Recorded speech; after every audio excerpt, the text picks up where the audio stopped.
नमस्कार दोस्तों, स्वागत है अपने YouTube channel top trending GK में। दोस्तों आज जो आपकी 2 फरवरी 2021 को एनटीपीसी के दोनों शिफ्ट में एग्जाम कंडक्ट हुआ है। तो प्रथम शिफ्ट में जो जीके के टोटल 40 सवाल पूछे गए थे उसका वीडियो पहले ही डाल दिया था। यदि आपने नहीं देखा है तो चैनल पर अवेलेबल है, जाकर देख लेना। इस वीडियो में देखने वाले हैं 2 फरवरी के सेकेंड शिफ्ट में पूछे गए टोटल जो 40 सवाल हैं। टोटल सवाल एग्जैक्ट सभी सवाल मिल चुके हैं और ये सभी सवाल एक्स्ट्रा फैक्ट सहित कवर करने वाले हैं। आज भी एक्स्ट्रा फैक्ट से बहुत से सवाल रिपीट हुए हैं, तो बने रहेगा वीडियो के एंड तक। इसकी पीडीएफ फाइल आपको ऑल शिफ्ट की एक साथ टेलीग्राम चैनल पर मिल जाती है मॉर्निंग में। तो जिन भी कैंडिडेट ने टेलीग्राम चैनल ज्वाइन नहीं किया है ज़रूर ज्वाइन कर लेना, और टेलीग्राम चैनल केवल लिंक से ही ज्वाइन करना, अदरवाइज बहुत से फेक चैनल है तो उनसे सावधान रहना है। डिस्क्रिप्शन बॉक्स में लिंक है, उसी से टेलीग्राम चैनल आपको ज्वाइन करना है। और कंटिन्यू कर लेते हैं अपन सेकेंड शिफ्ट के सवाल। तो सेकंड सेट में इन सभी कैंडिडेट का बहुत बहुत धन्यवाद जिन्होंने रियल और ऑथेंटिक सवाल है वो टेलीग्राम पर सेंड किया। आप भी अपने सेट में पूछे गए सवाल भेज सकते हो, इसके लिए आपको टेलीग्राम से जुड़ना होगा। अपन सवाल कंटिन्यू करें उससे पहले मैं आपको बता दूं, जिन भी कैंडिडेट ने अभी टेट सीरीज मॉक टेस्ट है ये अटेम्प्ट नहीं कर रहे हैं तो आपको एग्जाम में सवाल मिस होने के चांसेस रहते हैं। बहुत से कैंडिडेट मेरे को डेली मैसेज करते हैं आपकी प्रैक्टिस नहीं होती है, तो टाइम मैनेजमेंट सही नहीं रहता है। तो प्रैक्टिस के लिए यहाँ पर आपके लिए टेक्स्ट बुक लेके आए हैं, एक धमाकेदार ऑफर। इसमें आप किसी भी एग्जाम की तैयारी कर रहे हो, सेंट्रल हो गया, स्टेट गवर्नमेंट हो गया, एसएससी है, रेलवे, एनटीपीसी, सारे एग्जाम की एक ही पैक में आपको अनलिमिटेड मॉक टेस्ट मिल रहे हैं 299 रुपये में। इसमें भी यदि आप टीटीजी के कूपन कोड अप्लाई करोगे तो आपको एक्स्ट्रा 30 रुपये का और डिस्काउंट मिल जाएगा। लिंक डिस्क्रिप्शन बॉक्स में है। 100 प्लस एग्जाम्स के यहाँ पर 12,000 अनलिमिटेड मॉक टेस्ट आप एक वर्ष में कभी भी अटेम्प्ट कर सकते हो। ग्रुप डी के 170 मॉक टेस्ट है, एनटीपीसी के 162 मॉक टेस्ट है। तो इस ऑफर और अपॉर्चुनिटी का लाभ उठाने के लिए डिस्क्रिप्शन बॉक्स में दी गई लिंक से अभी एनरोल कर लेना। तो चलिए यहाँ पर कंटिन्यू करते हैं। आपके सामने जो जीके का पहला सवाल है, बाकी जिन भी कैंडिडेट का आज एग्जाम था सेकेंड शिफ्ट में कमेंट करके बताना इन 40 में से आपके जीके के कितने सवाल करेक्ट हो रहे हैं, क्योंकि सभी सवाल एकदम ऑथेंटिक है। देखिएगा पहला सवाल, तो वीडियो को लाइक करते हुए कंटिन्यू करना। अमीर खुसरो का जन्म कहाँ पर हुआ था? अमीर खुसरो का जन्म आपको पूछा है तो ये पटियाली दिया हुआ था, ये आपको करेक्ट करना था। जो अभी उत्तर प्रदेश में उस समय दिल्ली सल्तनत में ये थी, पटियाली में अमीर खुसरो का जन्म हुआ था, जो कि एक गायक और संगीतकार थे। कब हुआ था? 1253 में उनका जन्म हुआ था। और उनका बचपन का नाम क्या था? अबुल हसन यमुनुद्दीन अमीर खुसरो। अगला सवाल, which is the largest tree in the world? ये रिपीट हुआ सवाल, इससे पहले भी एनटीपीसी में आ चुका है। तो सबसे लार्जेस्ट जो ट्री है विश्व में वो हो जाएगा रेडवुड। बाकी आप कमेंट करके बताना ऑप्शन क्या थे। रेडवुड है ये सबसे लार्जेस्ट ट्री है। और अभी मैं वर्तमान केस की बात करूँ, जो लिविंग ट्री है ये जो एक ट्री था सबसे पहले जो वॉल्यूम में सबसे बड़ा था रेडवुड, लेकिन ये तूफान आने के कारण गिर गया था। तो अभी दोस्तों जो लिविंग ट्री का रिकॉर्ड है वो हो जाएगा जो एक सिक्वाया करके ट्री है वो सबसे लार्जेस्ट है। आप कमेंट करके बताना इसमें क्या ऑप्शन दिए गए थे। इसका अन्य नाम शेरमन भी है, जनरल शेरमन है, या फिर इसका नाम है वो सिक्वाया है। ये सबसे लार्जेस्ट है जो कि कैलिफोर्निया के सिक्वाया नेशनल पार्क में स्थित है। अगला सवाल देखिएगा, प्रधानमंत्री कौशल विकास योजना कब शुरू की गई थी? तो ये योजना है सभी को पता होगा, रिपीटेड सवाल है, 15 जुलाई 2015 को स्टार्ट की गई थी। प्रधानमंत्री कौशल विकास योजना कौन से मंत्रालय के अंतर्गत आती है? तो ये आती है स्किल डेवलपमेंट एंड एंटरप्रेन्योरशिप जो मंत्रालय हैं उसके अंतर्गत आती हैं। इसका जो मुख्य उद्देश्य है, जब योजना स्टार्ट की गई थी तो उसमें टारगेट रखा गया था कि 2020 तक 1 करोड़ से अधिक युवाओं को कौशल प्रशिक्षण देना। नाम से स्पष्ट है, कौशल प्रशिक्षण देने के हेतु जो कम पढ़े लिखे हो या फिर स्कूल बीच में छोड़ दी हो उन हेतु रोजगार मुहैया कराने के लिए ये प्रधानमंत्री कौशल विकास योजना की शुरुआत है वो 15 जुलाई 2015 को हुई है। बाबर और इब्राहिम लोदी के मध्य कौन सा युद्ध हुआ है? ये भी सवाल रिपीट हुआ है। पानीपत का प्रथम युद्ध हुआ है 21 अप्रैल 1526 को। बाबर के जो प्रमुख 3 युद्ध हैं, पानीपत का, खानवा का, चंदेरी का और घाघरा का युद्ध, ये आपको देखना मैं बता देता हूँ। पानीपत का प्रथम युद्ध 1526 बाबर और इब्राहिम लोदी के मध्य। और दूसरा युद्ध जो बाबर का हुआ वो खानवा का युद्ध है। खानवा का युद्ध हुआ था, खानवा कहाँ पर है? भरतपुर राजस्थान में। तो ये 16 मार्च 1527 को हुआ था। किन के मध्य? बाबर और मेवाड़ के राणा सांगा के मध्य। तो खानवा के युद्ध बाबर और सांगा के मध्य 1527 में। कहाँ पर? भरतपुर राजस्थान में खानवा की जगह है जो। और उसके बाद हुआ है चंदेरी का युद्ध जो कि हुआ 1528 में। ये हुआ है बाबर और मेदिनी राय, जो राजपूत शासक मेदिनी राय और बाबर के मध्य हुआ है। 1528 में चंदेरी का युद्ध हुआ है। इस युद्ध में मेदिनी राय की हार हुई थी। और अंतिम जो बाबर का युद्ध है वो है बैटल ऑफ घाघरा का युद्ध है। ये 1529 को हुआ था, जो बाबर और अफगान शासक मोहम्मद लोदी के मध्य हुआ है। तो आप क्रमवार देख सकते हो, 1526 में, फिर 27 में, 28 में और 29 में। तो पानी खाना, चंदेरी और घाघरा का युद्ध। अगला सवाल देखिएगा, प्रथम परमाणु परीक्षण है जो पोखरण फर्स्ट है, प्रत्येक सेट में आ रहा। अब इसका क्या ही बताया, आप सभी को पता ही होगा ये कब हुआ था। प्रथम परमाणु परीक्षण ये 18 मई। आज देखिए डेट में यहाँ पर मंथ में कंफ्यूज किया जा रहा था। 18 मई 18 तारीख तो सभी में थी, 1974 भी था, तो 18 अगस्त है, 18 जुलाई है, तो 18 मई 1974 आपको मई मंथ है ये पता होना चाहिए। और इसका कोड नाम क्या है प्रथम परमाणु परीक्षण का? पोखरण फर्स्ट, जो जैसलमेर राजस्थान हुआ है। स्माइलिंग बुधा है। सेकंड कब हुआ? तो 11 से 13 मई। सेकंड में भी मंथ दोनों में सेम है, 11 से 13 मई 1998 को। ऑपरेशन शक्ति उसका नाम है। भारतीय एयरफोर्स की स्थापना कब की गई थी? तो एयरफोर्स की स्थापना हुई है 8 अक्टूबर 1932 को। इसलिए जो एयरफोर्स डे मनाया जाता है वो 8 अक्टूबर को मनाया जाता है।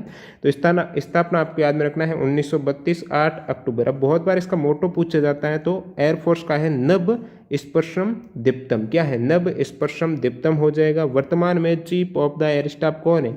तो air chief marshal Rakesh Kumar Singh Bhadauria हैं, जो कि 24वें नंबर के हैं। अगला सवाल देखिएगा। बाकी आपको ये भी पता होना चाहिए एयरफोर्स की स्थापना 1932 में हुई। तो आर्मी की कब हुई है? तो इंडियन आर्मी की जो स्थापना हुई है वो 1 अप्रैल 1895 को। कब? 1 अप्रैल 1895 को। इसका मोटो है सर्विस बिफोर सेल्फ। लेकिन आर्मी दिवस 1 अप्रैल को नहीं मनाया जाता है, आर्मी दिवस 15 जनवरी को मनाया जाता है। अब आप कहेंगे 15 जनवरी को ही क्यों मनाया जाता है? स्थापना तो 1 अप्रैल 1895 को ही है। तो 15 जनवरी वो ऐतिहासिक दिन है कि 15 जनवरी 1949 को उस समय जनरल KM करियप्पा, जो भारतीय सेना की कमान संभालने वाले प्रथम ये भारतीय बने थे। उससे पहले ये अंग्रेज शीर्ष कमांडर थे, उनके हाथ थी जो भारतीय सेना की कमान थी वो अंग्रेज के हाथ में थी, कमांडर जनरल रॉय फ्रांसिस है। तो इनको यहाँ पर रिप्लेस करके जो प्रथम भारतीय बने हैं वो सेना की कमान संभाली, वो है जनरल KM करियप्पा है। 15 जनवरी 1949 को ये उनको पद की नियुक्ति मिली है, इसलिए 15 जनवरी को मनाया जाता है इंडियन आर्मी डे मनाया जाता है। और चीफ ऑफ डिफेंस स्टाफ वर्तमान में कौन है? CDS जनरल बिपिन रावत है। अब देखिए एग्जाम में पूछा हुआ सवाल आपको कमेंट करके बताना होगा कि चीफ ऑफ डिफेंस स्टाफ है वो कितने स्टार के रैंक है। जैसे कि ये बाकी जो चीफ ऑफ आर्मी स्टाफ है, एयरफोर्स है, वो सभी 5 स्टार के है। तो चीफ ऑफ डिफेंस स्टाफ है वो कितने स्टार की रैंक है? जरूर कमेंट करके बताना। TCS कंपनी में पूछा हुआ सवाल है। और इंडियन नेवी की बात करें तो 26 जनवरी 1950 को इंडियन नेवी की जो गठन हुआ था। और देखिए इससे पहले जो इंडियन नेवी थी उसका नाम था रॉयल इंडियन नेवी थी, जो 1612 से लेकर 26 जनवरी 1950 तक थी। उसके बाद नाम हो गया इंडियन नेवी, जो 26 जनवरी 1950 से। इसका मोटो क्या है? वो है श्रम नो वरुण हो जाएगा। नेवी डे मनाया जाता है 4 दिसंबर को। कब? 4 दिसंबर को। वर्तमान में चीफ ऑफ नेवल स्टाफ कौन है? एडमिरल करमवीर सिंह हो जाएगा। तो ये कुछ important very very important fact हो गई आर्मी, नेवी और एयरफोर्स के।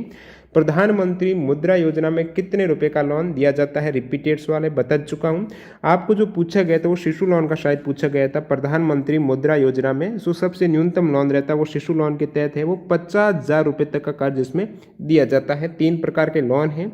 किशोर लोन हो गया, शिशु लोन है। तो किशोर लोन है वो 50 से ऊपर हो जाएगा, 50,000 से 5 लाख है वो किशोर लोन है। तरुण लोन है 5 लाख से 10 लाख। तो अधिकतम पूछे तो 10 लाख हो जाएगा। न्यूनतम यहाँ पर शिशु लोन के तहत 50,000 रुपये तक के कर्ज दिए जाते हैं। और मुद्रा की बात करें तो आपको इसकी फुल फॉर्म भी पता होना चाहिए। तो micro units development refinance agency हो जाएगी मुद्रा। शुरुआत 8 अप्रैल 2015 को की गई। कब? 8 अप्रैल 2015 को। उद्देश्य क्या है मुद्रा योजना का? तो स्वरोजगार के लिए आसानी से लोन देना और जो भी छोटे उद्यम हैं, उद्योग हैं, उनके लिए रोजगार का सृजन करना। अगला सवाल देखिएगा, एक करंट अफेयर्स का काफ़ी अच्छा सवाल पूछा गया है कि गुजरात के सूरत की रहने वाली मात्र 17 वर्ष की उम्र में किस लड़की को संयुक्त राष्ट्र ने भारत के लिए UNEP की क्षेत्रीय राजदूत नियुक्त करके ग्रीन एम्बेसडर की उपाधि दी गई है? तो ये यूनाइटेड नेशंस एनवायरनमेंट प्रोग्राम की जो क्षेत्रीय राजदूत भारत की ओर से नियुक्त की गई है। 17 वर्ष से कम उम्र की जो लड़की का नाम है वो आपको पूछा। ये गुजरात के सूरत के रहने वाले, तो खुशी चिंदलिया इसका करेक्ट आंसर हो जाएगा। और फॉर्मेशन UNEP का कब हुआ है? 5 जून 1972 को है। इसका हेडक्वार्टर नैरोबी केन्या में है। हवा महल का निर्माण है, ये रिपीट हो गया। इससे पहले आपके पूछा गया था कि खेतरी हवा महल का निर्माण किसकी तर्ज पर किया गया, तो उसमें मैंने बताया था निर्माण किसने करवाया। तो जयपुर के राजा स्वाई प्रताप सिंह ने। किन्होंने? स्वाई प्रताप सिंह ने हवा महल का निर्माण जयपुर राजस्थान में है। ये खेतड़ी महल जो खेतड़ी राजस्थान के झुंझुनू में है, तो उसी महल के प्रेरित होकर उसकी तर्ज पर इसका निर्माण है कब कराया गया? 1799 में। कब? 1799 में हवा महल का निर्माण, एक 5 मंजिली ये इमारत है।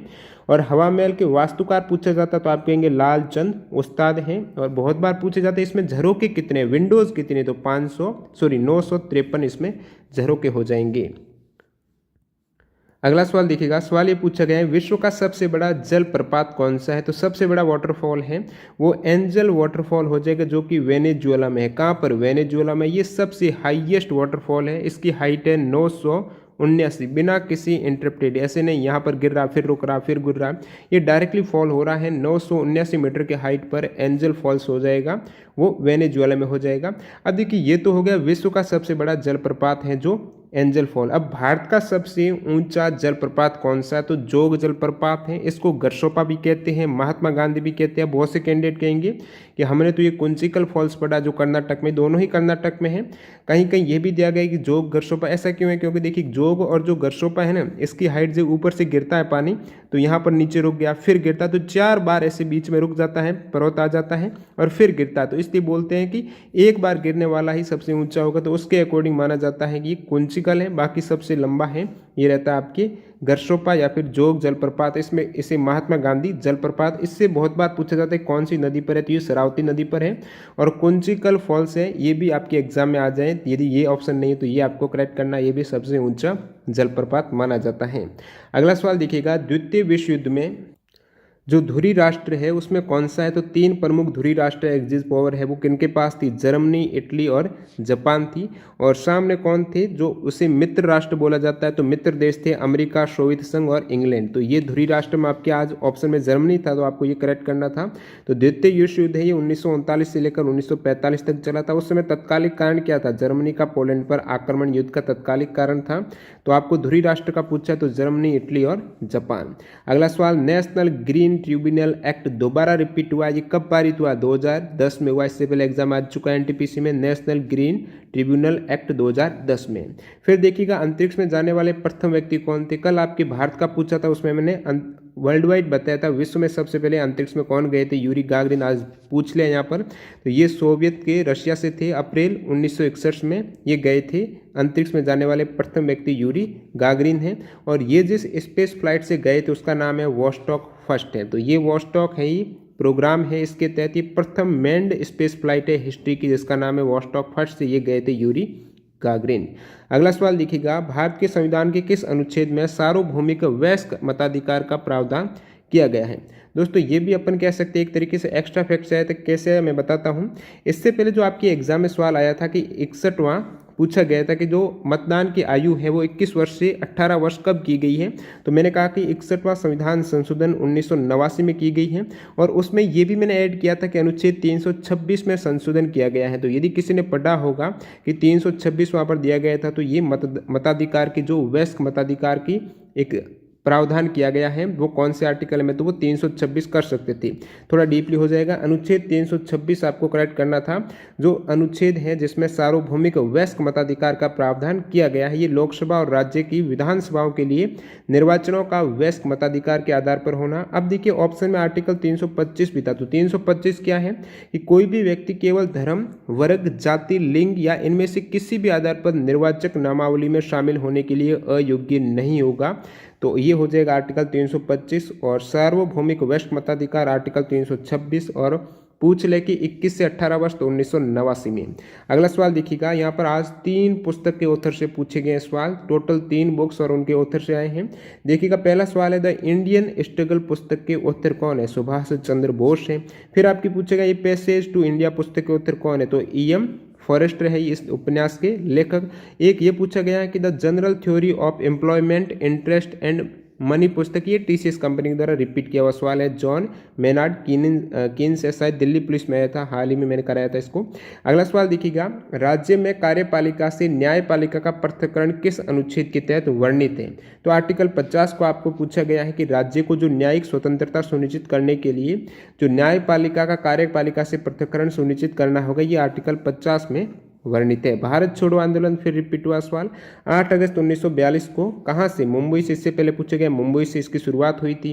और यहाँ से आने वाले सेट में पूछा जा सकता है कि भारत छोड़ो आंदोलन है, इसका प्रस्ताव या फिर जो मसौदा है, प्रस्ताव का जो ड्राफ्ट किसने तैयार किया, तो जवाहरलाल नेहरू के द्वारा तैयार किया गया है। और शुरुआत 8 अगस्त 1942 को कहाँ से, मुंबई के ग्वालियर टैंक मैदान से इसकी शुरुआत की गई है। अखिल भारतीय कांग्रेस महासमिति ने भारत छोड़ो आंदोलन का वहाँ पर प्रस्ताव पारित किया था। और भारत छोड़ो का नारा है वो मेहर अली ने लिखा था और महात्मा गांधी ने आम लोगों तक इसे पहुंचाया था। अगला सवाल देखिए, भारत के वर्तमान में मुख्य चुनाव आयुक्त कौन है, रिपीटेड इजी सवाल, सुनील अरोड़ा करेक्ट हो जाएगा। और चुनाव आयुक्त की बात करिए तो मुख्य चुनाव आयुक्त 2 चुनाव आयुक्त हैं, राजीव कुमार और सुशील चंद्र हैं। और पूछ लें, इससे एग्जाम आया हुआ भी, ये मैं बता रहा हूँ। इलेक्शन कमीशन ऑफ इंडिया का गठन कब हुआ था, तो चुनाव आयोग का गठन हुआ है 25 जनवरी 1950 को, इसलिए 25 जनवरी को मनाया जाता है मतदाता दिवस, क्योंकि 25 जनवरी 1950 को चुनाव आयोग का गठन हुआ है। ओके, पौधे में प्रकाश संश्लेषण के दौरान कौन सी गैस मुक्त होती है, ये भी एक इजी सवाल पूछा गया। जिन भी कैंडिडेट को ये रिएक्शन पता थी, प्रकाश संश्लेषण में बता भी चुका हूँ, इससे पहले आया था कि कौन से 4 प्रमुख कारक है जो प्रकाश संश्लेषण के दौरान होते हैं, तो उसमें मैंने बताया था ये रिएक्शन।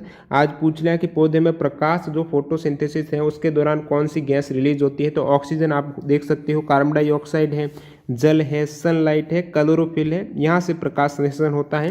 और रिएक्शन से बनता क्या है, कार्बोहाइड्रेट बनता है और साथ ही साथ ऑक्सीजन है वो मुक्त होती है।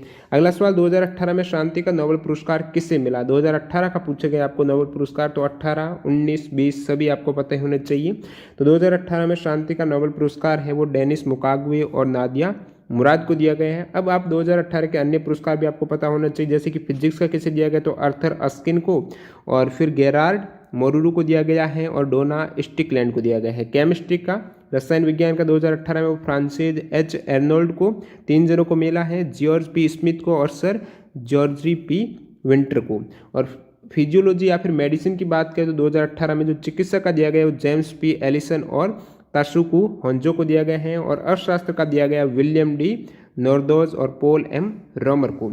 और साहित्य का जो नोबेल पुरस्कार 2018 में है, 2018 में न देखिए 2019 में 18 का दिया गया था, तो 2019 में मिला, लेकिन ये 2018 का है। साहित्य का नोबेल प्राइज जो 2018 में मिला वो पोलिश लेखिका ओल्गा टोकार्चुक को मिला है। और अगले सवाल की ओर बढ़ते हैं, सवाल नंबर 23, संघाई हिरण का निवास स्थान या फिर ये कहाँ पर पाया जाता है, तो संघाई हिरण है ये मणिपुर में पाया जाता है। कहाँ पर, मणिपुर का ये राज्य पशु है संघाई हिरण।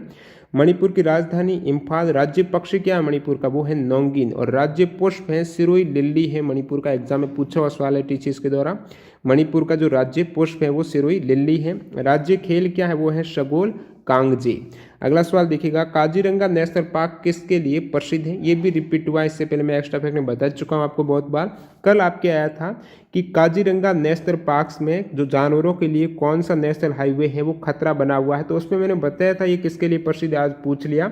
तो असम स्थित है ये काजीरंगा नेशनल पार्क, जो कि एक सींग का गैंडा जो भारतीय गैंडा है उसके लिए विशेष रूप से प्रसिद्ध है। और नेशनल हाईवे 37 यहाँ पर जानवरों के लिए खतरा है। प्रथम भारतीय स्वतंत्रता संग्राम या फिर जो भारतीय सैनिक विद्रोह है ये कब हुआ था, तो 1857 की क्रांति को बोला जाता है प्रथम भारतीय स्वतंत्रता संग्राम है। शुरुआत 10 मई 1857 की संध्या को मेरठ में हुई थी, इसलिए 10 मई को क्रांति दिवस के रूप में मनाते हैं। और 10 मई 1857 को मेरठ में इसकी क्रांति का प्रारंभ करने का श्रेय जाता है धन सिंह गुर्जर को। वैसे इससे पहले इसके लिए जो चिंगारी कह सकते हो या फिर 1857 क्रांति का जो शुरुआत है वो 25 मई को तत्कालिक कारण कह सकते हो मंगल पांडे की बगावत से ये शुरू हो गई थी।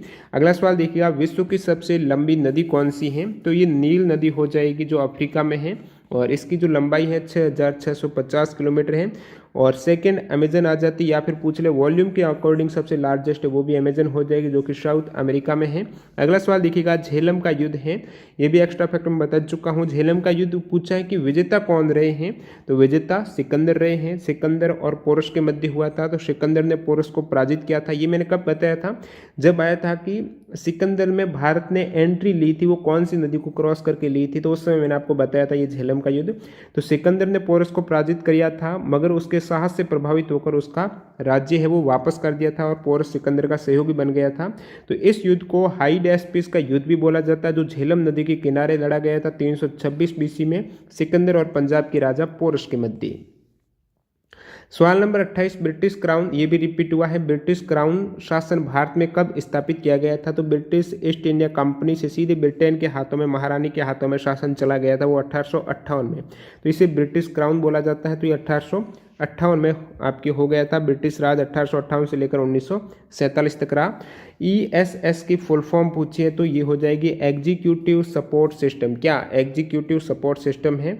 ये ESS की फुल फॉर्म। मार्च 2019 में प्रधानमंत्री नरेंद्र मोदी ने Pandit Deendayal Upadhyay institute of archaeology कहाँ पर खोला? तो इसका उद्घाटन या फिर जो खोला गया है वो ग्रेटर नोएडा में है। ये इंस्टीट्यूट जो पंडित दीनदयाल आर्कियोलॉजी वाले इंस्टीट्यूट है, ग्रेटर नोएडा यूपी में है। अगला सवाल दिखेगा, सवाल पूछा गया है OECD का हेडक्वार्टर, मतलब organisation for economic cooperation and development का मुख्यालय आपको पूछा है तो पेरिस फ्रांस में है। सदस्य देश कितने हैं? 37 हो जाएंगी। और इस मुख्यालय के जो उद्देश्य है आर्थिक प्रगति और विश्व व्यापार को प्रोत्साहित करना है। कोशिका की ऊर्जा इकाई, फिर रिपीट हुआ सवाल, NTPC में आ चुका है। ATP को कोशिका की ऊर्जा इकाई या फिर ऊर्जा मुद्रा बोला जाता है, क्योंकि माइटोकॉन्ड्रिया में जो कोशिकांग माइटोकॉन्ड्रिया है वहाँ पर भोजन के ऑक्सीकरण से ये ऊर्जा जो मुक्त होती है वो ATP के रूप में संचित होती है। इसलिए माइटोकॉन्ड्रिया को ऊर्जा का पावर हाउस, कोशिका का शक्ति गृह बोला जाता है। एग्जाम में ये पूछा हुआ सवाल RPF में आया था 2018 में कि एक अणु ग्लूकोज के पूर्ण रूप से ऑक्सीकरण होता है तो वहाँ से कितने अणु ATP का निर्माण होता है? तो 38 अणु। 2020 में ऑस्ट्रेलियन ओपन वुमेन्स डबल के विजेता, देखिए इससे पहले पूछा गया था, सबसे पहले ऑस्ट्रेलियन ओपन है उसका ही पूछा गया था, वुमेन सिंगल का, फिर पूछ रहे उसकी उप विजेता, आज पूछ रहे डबल्स के विजेता। तो आपको सभी देखना होगा, जितने भी ग्रैंड स्लैम हैं उनके सिंगल्स, डबल्स, मेंस और वुमेन सभी देखना होगा, उसमें भी उप विजेता। तो मतलब कहाँ से पूछे जा रहे हैं, अभी कैंडिडेट सभी ये याद करेंगे कि वुमेन्स डबल कौन जीता है। तो 2020 में ऑस्ट्रेलियन ओपन्स वुमेन्स डबल विजेता आपको पूछा है तो युगल का हो जाएगा तेमिया बाबोस और क्रिस्टीना मलादेनोविक। कौन है? तेमिया बाबोस और क्रिस्टीना मलादेनोविक। एक इजी हो जाता है आपके, जो ऑस्ट्रेलियन ओपन 2020 में वुमेन्स डबल्स का जीता है वही फ्रेंच ओपन 2020 में वुमेन डबल्स का, इन दोनों ने सेम ने जीता है, बाबोस और मलादेनोविक ने। और 2020 में US ओपन का जो वुमेन्स डबल जीता है वो लोरा सिगमंड और वेरा जोनारेवा ने जीता है। भारत का संविधान कितने दिनों में निर्मित हुआ है? तो दिनों का यहाँ पर पूछा है तो 2 वर्ष 11 माह 18 दिन है, कहीं कहीं 17 भी है, 18 भी है, तो 2 वर्ष 11 माह और 18 दिन। आपकी मंथ में यहाँ पर कंफ्यूज किया जा रहा था। और ये दोस्तों आपको पूछ लिया है कि संविधान में टोटल कितने वर्ड्स है? तो इंग्लिश वर्जन में 1,17,369। कौन सी महारत्न कंपनी नहीं आज फिर आ गया महारत्न से? तो 10 महारत्न कंपनियां हैं, बहुत बार बता चुका हूं, देख लेना। अगला सवाल दिखेगा, किसी तरल में उपस्थित ठोस कण है उनका जमीन पर आकर बैठ जाना क्या कहलाता है? मतलब नीचे जम जाना। तो तरल में उपस्थित कोई भी लिक्विड द्रव है तो ठोस कण जितने भी हैं तो वो नीचे तलहटी में जम जाते हैं, बैठ जाते हैं, उससे क्या कहा जाता है? तो ये कहलाता है अवसादन। क्या? सेडिमेंटेशन कहलाता है या फिर तल छट्टीकरण बोल सकते हो। ये तो एक हो गया, बैठ जाना क्या कहलाता है। लेकिन यहाँ पर पूछ लें कि उसको पृथक करने के लिए जो तरल है, लिक्विड में जो भी ठोस कण है, अवलीय ठोस कण है, उसको पृथक करना है लिक्विड से, तो वो प्रक्रिया क्या कहलाती है? वो विधि को बोला जाता है फिल्ट्रेशन, हिंदी में निस्यंदन कह सकते हो। लेकिन आपको इतना ही पूछा था, जो आकर बैठ जाते कण, नीचे जम जाते, तो वो अवसादन है और उसको अलग करना है, उसे निस्यंदन बोला जाता है, फिल्ट्रेशन। भारत की कर प्रणाली में सुधार के लिए 1991 में किस समिति का गठन किया गया था? तो ये भी रिपीट है, इससे पहले आपके एग्जाम में आया था कि भारत में कर प्रणाली के सुधार के लिए कौन सी समिति का गठन किया गया था। तो उसमें आज पूछा 1991 में कौन सी में किया गया था? तो मैंने बताया था वो राजा छेलिया कर सुधार समिति है जिसका गठन किया गया था। आज पूछ लिया है, जिनमें कैंडिडेट ने देखा होगा वीडियो जरूर फायदा हुआ होगा। अगला सवाल देखिएगा, यहाँ पर एंटोमोफिली परागण है वो किसके कारण होता है, किसके द्वारा होता है? तो एंटोमोफिली परागण है, पॉलिनेशन है, ये ऑप्शन दिए गए थे। तो कीट हो जाएगा, कीटों के द्वारा, इंसेक्ट के द्वारा ये होता है। अन्य इंपोर्टेंट मैं कुछ पॉलिनेशन बताऊं तो एग्जाम में पूछ लें कि वायु के द्वारा परागण क्या कहलाता है? तो वो एनिमोफिली। आपको पूछा था एंटोमोफिली, वो हो जाएगा इंसेक्ट के द्वारा, एनिमोफिली ये एयर वायु के द्वारा। चमगादड़ के द्वारा परागण है, इसे बोला जाता है चिरेप्रोफिली। क्या? चिरेप्रोफिली। और जो पक्षियों के द्वारा परागण होता है उसे आर्निथोफिली बोला जाता है। जल के द्वारा परागण को हाइड्रोफिली बोलते हैं। और जो स्नेल है, घोंगे हैं, उसके द्वारा परागण है वो मेलेकोफिली कहलाता है। फिर आपके पूछा गया लोकसभा का प्रमुख कौन होता है, जो हेड कौन होता है। थोड़ा लैंग्वेज चेंज हो सकती है सवाल में, जिन भी कैंडिडेट को स्पष्ट रूप से इस सवाल की लैंग्वेज पता हो वो बताना। तो ये ऑप्शन दिए गए थे पीएम, लोकसभा स्पीकर, राष्ट्रपति, उपराष्ट्रपति। तो लोकसभा के हेड कौन होते हैं, प्रमुख कौन होते हैं, तो इसके अकॉर्डिंग आई थिंक ये लोकसभा स्पीकर हो सकता है, लेकिन श्योर नहीं हो, आप बताना कमेंट करके। वैसे लोकसभा में सदन का नेता तो प्रधानमंत्री होते हैं, यदि वो लोकसभा के सदस्य हो तो प्रधानमंत्री, नहीं हो तो वो चुनाव हो जाता है उनके स्थान पर।